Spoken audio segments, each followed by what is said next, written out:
श्रोता बंधु भगवद गीता ज्ञान रे आपन को स्वागत। इंद्रियाणा हि हरता जन्मन नोबुधीयते तदस्य हरति प्रज्ञा वायु नाव बाम्बसी। भगवान यही श्लोक आमको कहते जेपरी खूब प्रबल बेगरे बहुथिबा वायु जल थिबा नाव को मध्य ठेली निए, ठीक सेहीपरि एकमात्र इंद्रिय से संयुक्त होइथिबा मन को विषय आड़क टाणी नहीं व्यक्तिर बुद्धि बुद्धि हरण कर नहीं पारे। श्रोता बंधु, जदि समस्त इंद्रिय भगवत सेवारे न लागती ताहाले अवस्था बड़ विपज्जनक हो उठे। जदि गोटे मात्र इंद्रिय विषय सुखरे लगी रहे ताहाले भी से साधक बा व्यक्तिर साधनारे कदापि अग्रगति करि परिब नहीं। से गोटे इंद्रिय व्यक्ति को साधना पथरु विच्युत कराई दे पारे। जेपरी महाराज अम्बरीश तांकर समस्त इंद्रिय गुड़ी को कृष्ण चेतनारे नियुक्ति रखिथिले, ठीक सेहीपरि व्यक्ति तार समस्त इंद्रिय को कृष्ण सेवारे नियुक्ति रखिले ही इंद्रिय गुड़िक सहजरे संयत हो पारिबे। यह हेउछि मन और इंद्रिय मान को संयत करिवार उपयुक्त उपाय। धरिनियंतु आपण जदि हातरे भगवान का सेवा करुचंती किंतु मनरे आउ किछि चिंता करुचंती ताहाले कौन हब? मन सेठी आ रहिबनी। हाथ करुथिबा सेवा को से सेठारे छाड़ी देई मन भाबिथिबा जगह को से पळेई जिवो। सेइथिपई कह जाइछि भगवान का सेवारे मन मध्य लगेवा दरकार। इंद्रिय सहित सब इंद्रिय सहित हाथ आखि मुख एवं मन मध्य इंद्रिय गुड़ी को सब गुड़ी को भगवान को सेवारे लगाइले जाइकी भगवान को सेवा सफलतापूर्वक हो पारिबो। एठी कर्म करुथिबु किंतु मन थिबो आ गोटे जगार ताहले से कर्म सफलतापूर्वक हो पारिबो नहीं। मन जोटी थिबो आमे ता पछे पछे सेटिकी चली जिवु। एटिका कर्म आमर भंगुर हो जिवो। सेइथिपई भगवान कहिसंती सबु इंद्रिय गुड़ी को भगवान को सेवारे लगेले आमे जाई इंद्रिय को संयम करि पारिबु। तस्मादस्य महाबाहो निगृही तानि सर्वशः इंद्रियाणि इंद्रियार्थे व्यस्तस्य प्रज्ञा प्रतिष्ठिता। पुणी भगवान यही श्लोक कहते, हे महाबाहु अर्जुन, जार इंद्रिय गुड़िक इंद्रिय भोग्य विषय वस्तु दूरे रही से निश्चित भाव स्थितप्रज्ञ अटे बोली बुझाक हेब। अर्थात जार बुद्धि स्थिर होइछि से महान अटे।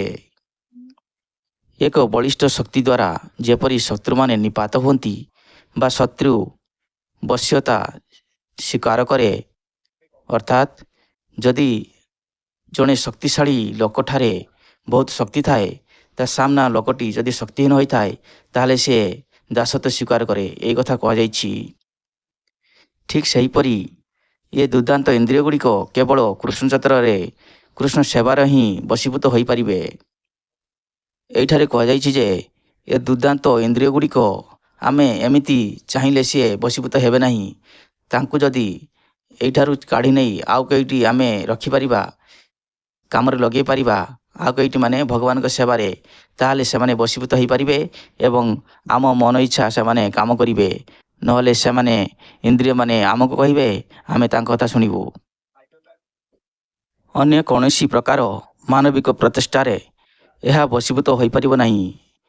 जे कथा भल रकमे बुझीपारिछि जे केवल कृष्ण भावना विधि रे व्यक्तिर बुद्धि स्थिर हेबो एवं एक उपयुक्त गुरुंक अधीन रे ए भौतिक शिक्षा करा जाई परिबो से साधक अटे। अर्थात मुक्ति लाभ निमित्त से एक उपयुक्त व्यक्ति अटे। या निशा सर्वभूतानां तस्यां जागति संयमी जस्या जागति भूतानि सा निशा पश्यते मुनेः। जहाँ समस्त जीवंक पक्षरे रात्रि ताहा आत्मजित व्यक्ति पक्षरे उजागर रहिबार समय एवं जहाँ समस्त व्यक्ति पथरे जाग्रत होगा समय ताहा मननशीली मुनि पक्षरे रात्रि सदृश अटे। भगवान एठारे दुई प्रकार बुद्धिमान व्यक्ति अछंती बोली कहिसंती। गोटे प्रकार हेउछंती इंद्रिय तृप्त जनित भौतिक कर्मरे भारी बुद्धिया एवं अन्य प्रकार हेउछंती मननशील मुनि बा आत्मानुभूति लाभ दिगरे जागरशील अटंती। जो माने ଇନ୍ଦ୍ରିୟ ତୃପ୍ତି ଜନିତ ଭୌତିକ କର୍ମରେ ଲିପ୍ତ ସେମାନଙ୍କ ପକ୍ଷରେ ମନନଶୀଳୀ ମୁନିର କର୍ମଗୁଡ଼ିକ ରାତ୍ରି ସଦୃଶ। ଜଡ଼ବାଦୀ ବ୍ୟକ୍ତିଗଣ ଆତ୍ମାନୁଭୂତି ଲାଭ ବିଷୟରେ ଅଳ୍ପ ଅଜ୍ଞ ଥିବାରୁ ରାତ୍ରିରେ ଶୟନ କରନ୍ତି। ଜଡ଼ବାଦୀମାନଙ୍କ ରାତ୍ରିରେ ମନନଶୀଳ ମୁନି ଜାଗ୍ରତ ରହେ। ଆଧ୍ୟାତ୍ମିକ ମାର୍ଗରେ କ୍ରମୋନ୍ନତି ଲାଭ କଲାବେଳେ ମୁନି ଦିବ୍ୟ ଆନନ୍ଦ ଲାଭ କରେ, କିନ୍ତୁ ଇନ୍ଦ୍ରିୟ ତୃପ୍ତି ଜନିତ ଭୌତିକ କର୍ମରେ ଲିପ୍ତ ଥିବା ଜଡ଼ବାଦୀମାନଙ୍କ ଆତ୍ମାନୁଭୂତି ଦିଗରେ ଅଳ୍ପ ଅଜ୍ଞ ଥିବାରୁ, ଅର୍ଥାତ୍ ସେ ଦିଗରେ ସେ ଶୋଇପଡ଼ିଥିବାରୁ ନାନା ପ୍ରକାର ଇନ୍ଦ୍ରିୟ ସୁଖଜନିତ ସ୍ୱପ୍ନ ଦେଖେ। ତଦ୍ଦ୍ୱାରା ସେ ବେଳେବେଳେ କିଛି ସୁଖ ଅନୁଭବ କରେ।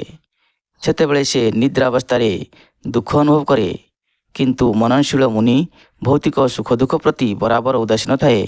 ଭୌତିକ ପ୍ରତିକ୍ରିୟାରେ ସେ ତାର ଆତ୍ମାନୁଭୂତି ଲାଭ ମାର୍ଗରେ ନିରବଚ୍ଛିନ୍ନ ଭାବରେ ଗତି କରି ଚାଲିଥାଏ।